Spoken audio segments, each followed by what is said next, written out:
Escaping from suffering means knowing the way out of suffering. It doesn't mean running away from wherever suffering arises. By doing that, you just carry your suffering with you. When suffering arises again somewhere else, you'll have to run away again. This is not transcending suffering. It's not knowing suffering. If you want to understand suffering, you must look into the situation at hand.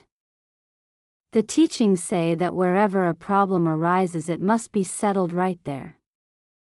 Where suffering lies is right where non-suffering will arise. It ceases at the place where it arises. If suffering arises, you must contemplate it right there. You don't have to run away. You should settle the issue right there. One who runs away from suffering out of fear is the most foolish person of all. He will simply increase his stupidity endlessly.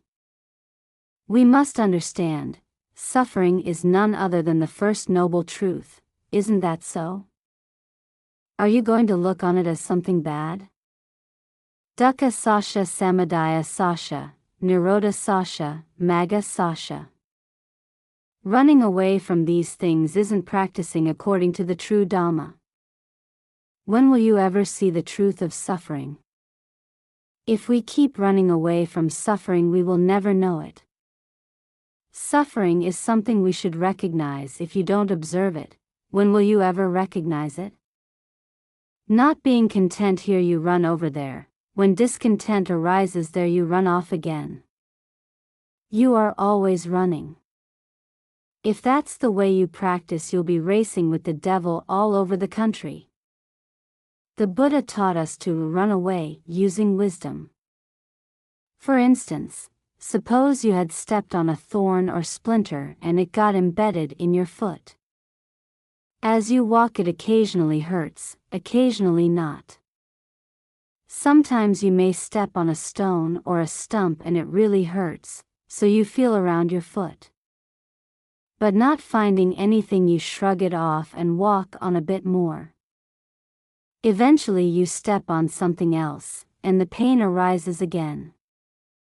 Now this happens many times. What is the cause of that pain? The cause is that splinter or thorn embedded in your foot. The pain is constantly near. Whenever the pain arises, you may take a look and feel around a bit, but, not seeing the splinter, you let it go. After a while it hurts again, so you take another look. When suffering arises, you must note it, don't just shrug it off. Whenever the pain arises, that splinter is still there. Whenever the pain arises, there arises also the thought that that splinter has got to go. If you don't take it out, there will only be more pain later on. The pain keeps recurring again and again, until the desire to take out that thorn is constantly with you. In the end, it reaches a point where you make up your mind once and for all to get that thorn out because it hurts. Now, our effort in the practice must be like this. Wherever it hurts, wherever there's friction, we must investigate. Confront the problem, head on. Take that thorn out of your foot, just pull it out. Wherever your mind gets stuck, you must take note. As you look into it, you will know it, see it, and experience it as it is. Our practice must be unwavering and persistent. They call it Viriya Rumba, putting forth constant effort.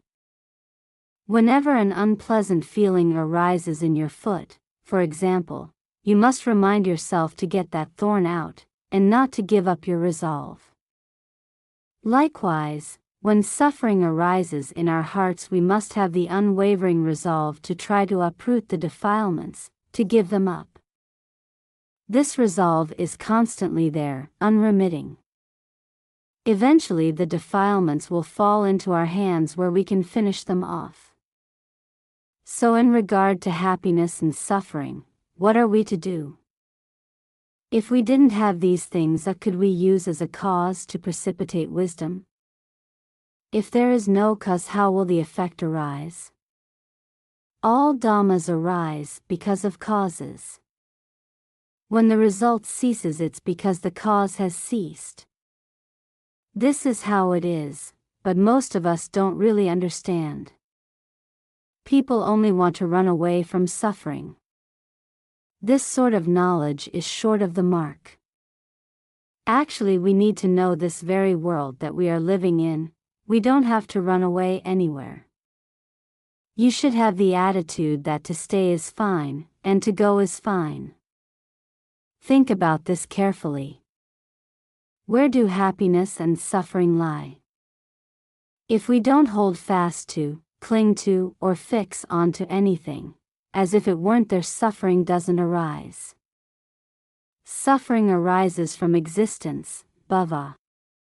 If there is existence, then there is birth. Upadana, clinging or attachment, this is the prerequisite which creates suffering.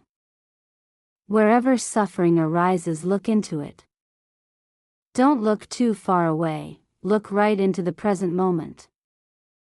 Look at your own mind and body. When suffering arises, ask, why is there suffering? Look right now.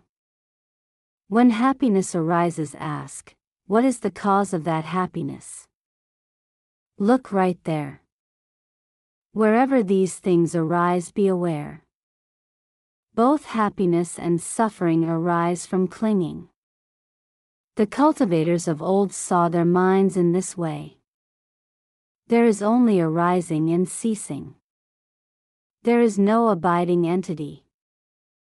They contemplated from all angles and saw that there was nothing much to this mind.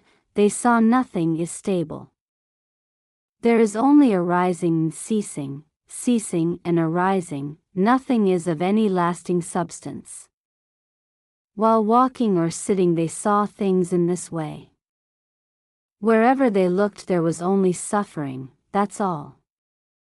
It's just like a big iron ball which has just been blasted in a furnace. It's hot all over. If you touch the top, it's hot, touch the sides and they're hot, it's hot all over. There isn't any place on it which is cool. Now, if we don't consider these things, we won't know anything about them. We must see clearly. Don't get born into things, don't fall into birth. Know the workings of birth. Such thoughts as, oh, I can't stand that person, he does everything wrong, will no longer arise. Or, I really like so and so. These things don't arise. There remains merely the conventional worldly standards of like and dislike. But one's speech is one way, one's mind another. They are separate things.